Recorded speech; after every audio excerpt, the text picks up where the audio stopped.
Hi guys! Magandang umaga po. Ito na naman po ako. Ang gagawin ko po ngayon ay magtatastas po ako ng uniform. Kasi ito po yung paggawa ng Marikina. Kaya ko naman po itong gawin. Ang problema, ang gusto po ng may-ari, yung kanilang tinda mismo, ang gagawin kong pattern. Kaya ito po, magtatastas ako ng size na large. At dito ako kukuha ng XL, 2X, 3X. At dito rin po ako kukuha ng medium, small, at extra small. O yan guys. Tatastasin ko muna po ito. Marine color po ito. Yan. Tapos guys, may pintax ito na dalawa sa magkabilang side. At ito po ay may paha. Yan. Meron po siyang pangiti na kulay blue. Kasi ang skirt po nito ay navy blue. Katulad po nito. O yan guys.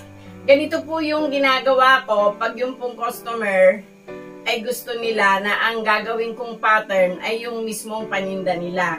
Wala naman pong bayad ito sa kanila. Basta tastasin ko lang po ito. At dito na po ako kukuha ng pataas na size at pababang size. O tara guys, tatastasin ko na muna ito. O guys, natastas na yung blouse na may pintax. Ayan, ito na yung kabilang side ng front. Tapos, isang sleeve lang muna ang kinuha ko. Ngayon, yung back, ito na siya guys. Tapos, ito yung collar natin. Yan, at ito po yung kanyang paha sa laylayan. Yan, ngayon pag nagtatastas ako ng ganito, itinatabi ko po yung mga kabiyak ng manggas, kabiyak ng front, kabiyak ng collar. Para in case na mawala yung ibang parte nito, may pagkukuhaan ako. Oh guys, ito yung front natin. Yung tinastas natin, hindi rin po perfect yung kanyang size. Kaya aayusin ko pa rin po naman ito. Kaya lang, susundan pa rin natin kahit papano yung kanyang eto, yung kanyang size. Ngayon dito, eto guys, maglalagay lang ako dito ng ganito. Yan. Ibig sabihin to, dito ako magbabase nung kanyang pleats dito. Tapos guys, dito sa banda rito, mag-allowance po tayo. O yan. Tapos guys, ito, ayun o, yung kinuhaan natin ng, yun, maglagay tayo dito ng maliit na ganun. Parang guide lang. O. Tatahiin ko muna siya doon bago natin mamaya i-plot dito sa front. O guys. Ito yung body na kinuha natin. Ngayon, dito tayo mag-i-start ng pintax. Ito guys. O. Yan. Yung pintax kasi niya ay, ayun o, 1/2. Kaya dito guys, may guide yung makina natin na 1/2.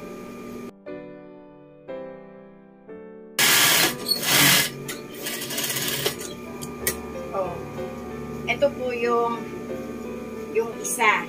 Isang ano po yon, isang pintax. Ngayon, para makuha nyo yung distansya nila, kasi hindi sila pwedeng magpatong. Kailangan dito kayo kumuha ng ganon para eto, tatama lang kayo doon. Kaya dito tayo ulit magsimula guys. Kung ito ay 1/2, mag-iwan po kayo ng 1.5. Ayun guys, oh.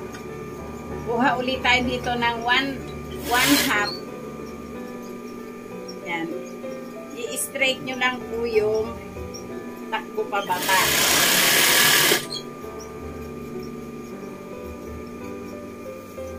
Tapos guys, medyo dalaw-dalawin nyo yung, ayun o, 1.5. Tapos dito, kailangan po ay 1.5. O. Kailangan hindi kayo mawala doon sa guhit ng half inch.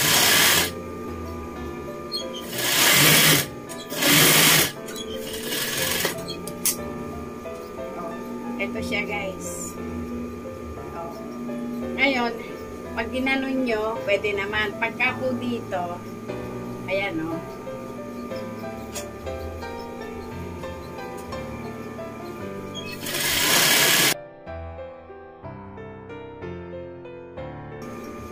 Ito siya guys.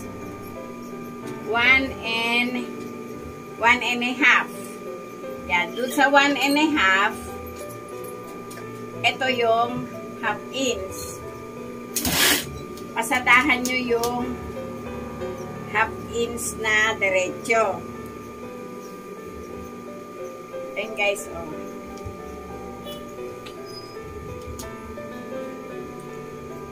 Kailangan hindi po mawala yung konsentrasyon nyo doon. Meron naman po akong guide dito. O, yan.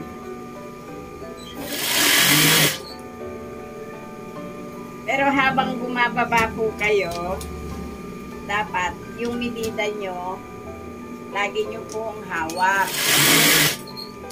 Para po, hanggang sa dulo, pantay po yung gawa natin. O yan guys, o.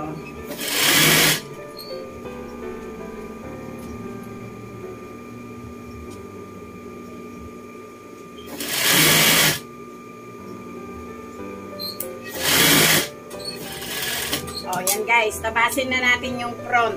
O guys, ito na yung nilagyan natin ng pintax. Ayan o, ito po yung dalawa o.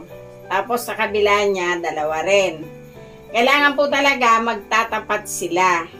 Kaya ang pinakamabuti, wag nyo na po munang kunin ng nakaganito. Kumuha na po muna kayo ng naka-square na ganon, saka nyo po lagyan ng pintax. Ngayon, nung malagyan na natin, saka po natin kunin itong front. Itong pattern na tinastas ko guys, igagawa ko siya ng iba, yung tuwid talaga. Kasi ito, siyempre natastas na po siya at saka nabawas-bawasan na. Saka po natin siya tabasin doon. Yun. Ngayon, yung natira sa front, ito po, ilagay natin sa back. Ito po yung back natin. Ayan guys, oh. Hindi na siya masyadong tuwid kasi nga po nakain na ng 5 thread o ano. Pero pag inilipat ko po ito ng pattern, iaayos ko rin po siya. Kailangan pantay kasi tinan nyo dito oh, hindi na po siya pantay doon.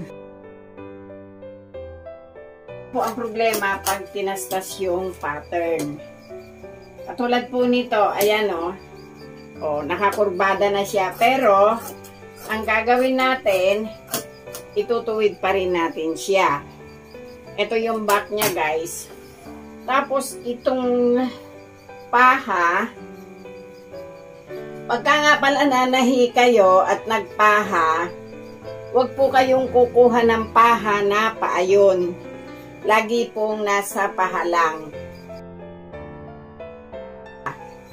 Ngayon, ito yung sleeve. Susundan na lang po natin ito. Ayan. Maglalagay po kayo ng allowance kasi nga po ito oh. Ayan guys oh. Wala na sa forma yung pattern. Kaya igagawa ko po ito ng panibago. Pero dadagdagan na lang po natin yung mga nawalang parte na ganun. Ngayon dito, magdagdag na po kayo. Yan.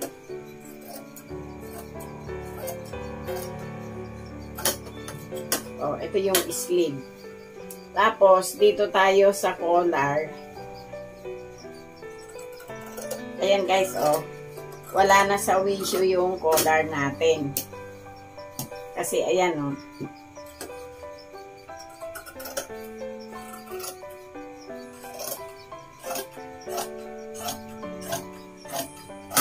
Oh. Nakuha na natin. Bali, ang kinain po ang naubos natin doon sa large na marine collar with paha ay 1.5 yards. Oh guys, uunahin ko itong collar.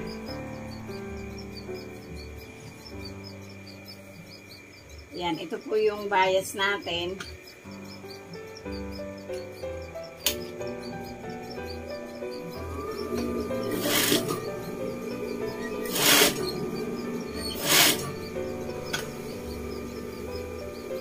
Pagdating po doon sa kanto, itusok nyo yung karayom, ikutin nyo yung collar nyo, saka kayo tumakbo ulit.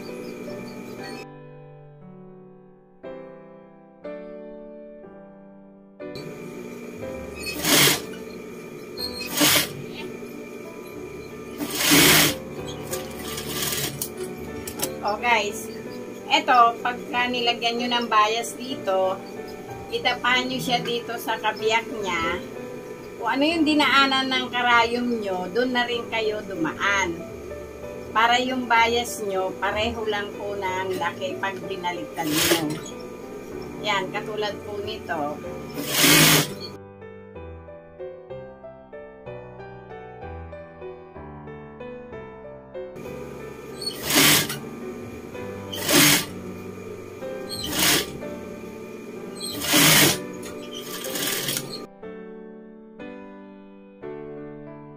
Ngayon, pagka po na-i-flat na natin ng ganito, tahian nyo dito.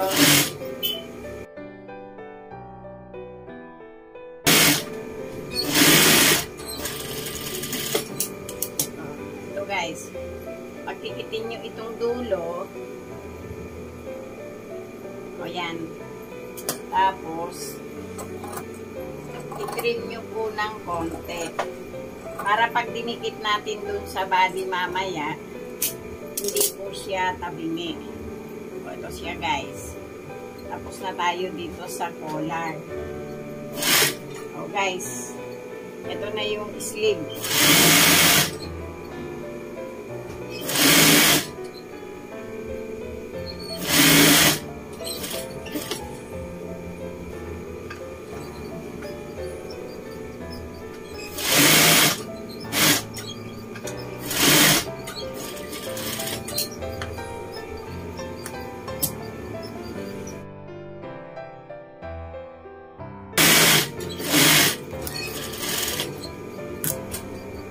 Ito na yung dalawang sleeve natin. Tapos na yung sleeve, tapos na din yung collar. O guys, ito na yung front. Lalagyan natin siya ng 1/16.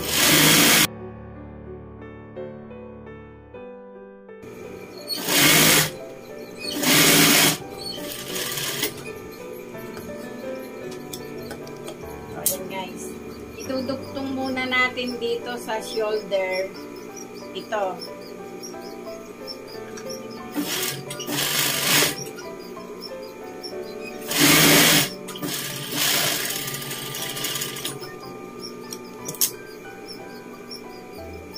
Ito siya guys, oh.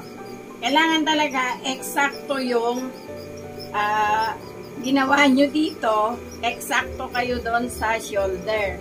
Guys, na-edging na natin yung shoulder. Yan.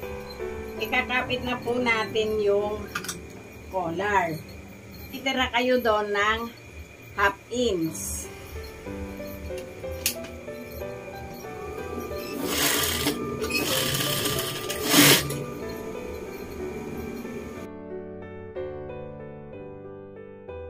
Then, 1/2 inch din ang ititira nyo. Ibalik nyo yung body, yung facing. Yan. O. Ngayon, babayasan na po natin. Yung bias, huwag kayo dito magsimula. Simulan nyo na po doon.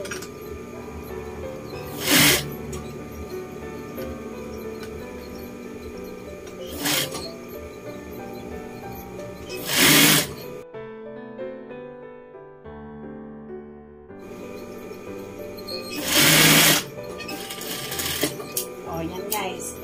Ngayon, i-trim nyo ng konti. O, yan. Ngayon, i-trim na natin ng konti. Ito guys, ibaliktad na natin doon. Yun. Tapos, dito kayo magsimula ng tahi.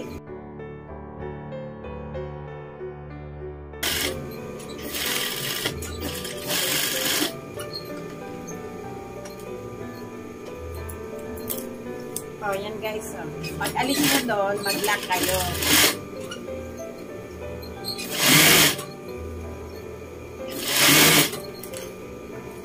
Yan. Ang pagkakapit ng manggas guys, relax lang.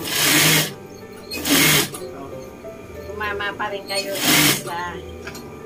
sa nuts.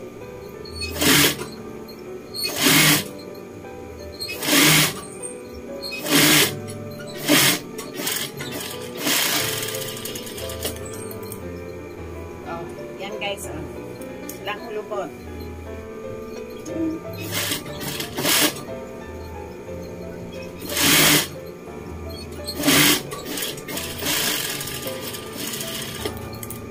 Oh, i-aging ko muna guys. Na-aging na natin yung sleeve. In-aging ko na rin yung kilikili. Tapos, pasadahan natin isa sa straight.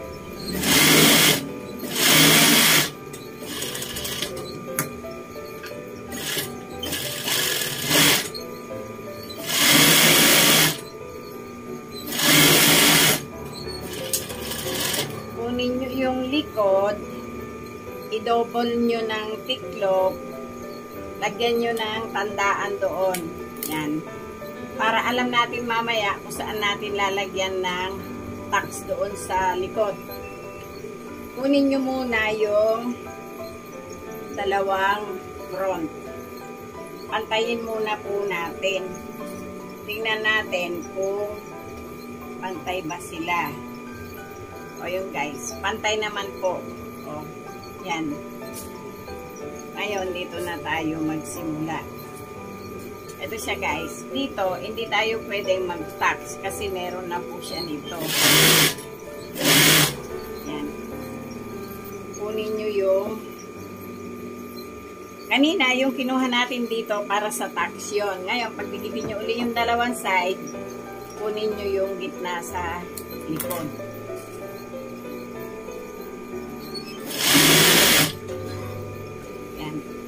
Ito guys, ito yung gitna. Ngayon, ang gagawin natin dito sa tacks, dalawang pleats na papunta doon sa tagiliran. O yan o, ito yung tacks nung gitna nitong body at gitna nitong paha.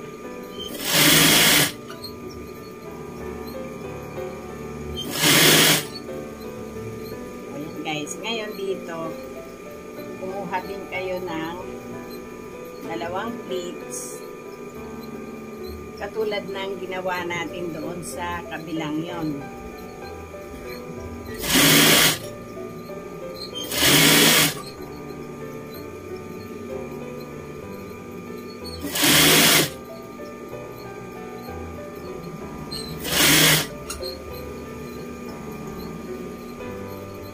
Ayun guys, oh. Sakto tayo doon sa gupit ko kanina. Oh. Ngayon, eto, para hindi kayo magkamali, kunin nyo po dito, pantayin nyo doon, at eto, pantayin nyo rin ng gupit dito. Yan, kung ano yung gusto nyong luwang, o yung gusto nyong lapad nito, makukuha nyo naman po siya. Bawasan natin ito. Yan. O yan guys, o. Pantay sila dito. Ngayon, i-fold nyo doon. Yun.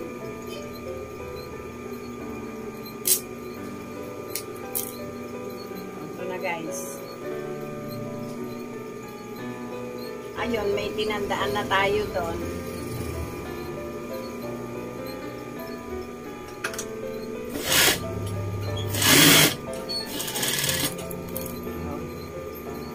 Tapos yung kabila, ayun yung gupit natin. Ayun.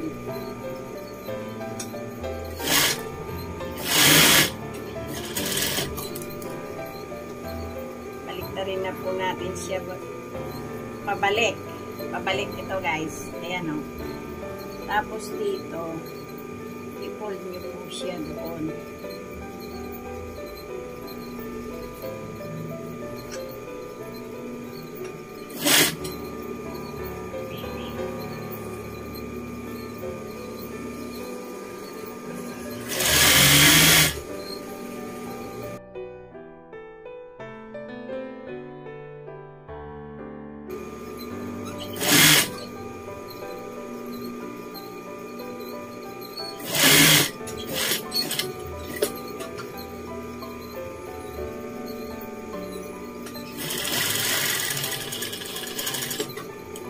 Oh, yan guys, tapos na. Pauhalisan ko lang dun sa kabila.